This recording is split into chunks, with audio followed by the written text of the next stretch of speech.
მომისმინე. რახან კაუნტერის თამაშს თავი დავანებე და თავი წამოვწია, ესე იგი მაგარი პრობლემები გაქვს. აბა გისმენთ. რა კაუნტერიო, კაცო, რა უნდა ამ კაცს ერთი მითხარი. კარგი ბიჭო, რებს აკეთებ, რებს კადრულობ შენ. ჩაწიხლებ ეგ. აღარ მალაპარაკო მეორე ისო. შენი ხათრით ნუ გზარებიძე. ქორწელია თუ ის არის, მაიმუნობა არის, ბოლო, კაცო. ვინ ახათ ბიჭო, რა ხალხი ხარ თქვენ, კაცო? თქვენ ხელები რო ვიყავით ბიჭო, ამათ ასაკში რო ვიყავით ბიჭო, მომავაზო ბიჭო, ოჯახზე ბიჭო, ქვეყანას სამშობლოში ბიჭო. ვინ ახათ თქვენ, რა თაობა ხართ ბიჭო? ზურა. თანასკუათელებო. აბჯითა უნდა გამოვიდეთ ცოტა ხნით. სერიოზული ჯახი მაქვს FIFA-ში. FIFA-ში შევიდე, დავაი. ალე ერთო გიმშვიდე.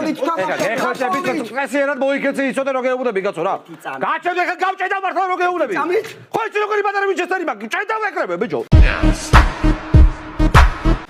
გაანებე თავი დაანებე ხლა რო გეუბნები. წამით სასტავ კვარაცხელიათი სერიოზული. გადამწყვეტ პენალს ურტყავ. აბა ზელაპარაკე ხა შენ რა. მიდი რა. Numero apa vera mi khasme kar vera numero 70. Sete! Kicha Karacelio!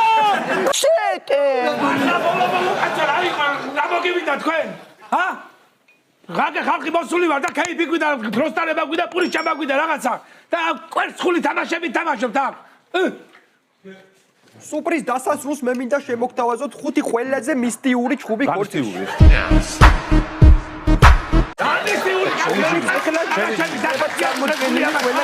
Anda გავიწევთ გამოიწერო ჩემი არხი და დააწევთ ზარის გილაკს რათა არ გამოგცეთ საინტერესო სიახლეები. ხუცებიშვილო. ამოვიახარნე ხა. შენ და კვერცხული თამაშებით კაცო შეჭამეთ გული ახლა. ჩემი ძმისშვილის ქორწილია თუ რა არის აქ ვეღარ გავიგე. უკანო თამაშობ შე. ჭირიბე რა. კვერცხული რანაირადვე შეჭესლოკა. Help. Bicho. მე მგონი ჩვენი თანასკუადელი მამაჩემმა და მისმა ძმა კაცებმა დარბაზის გვერდით დამოკესდა, ხო არ ვნახოთ.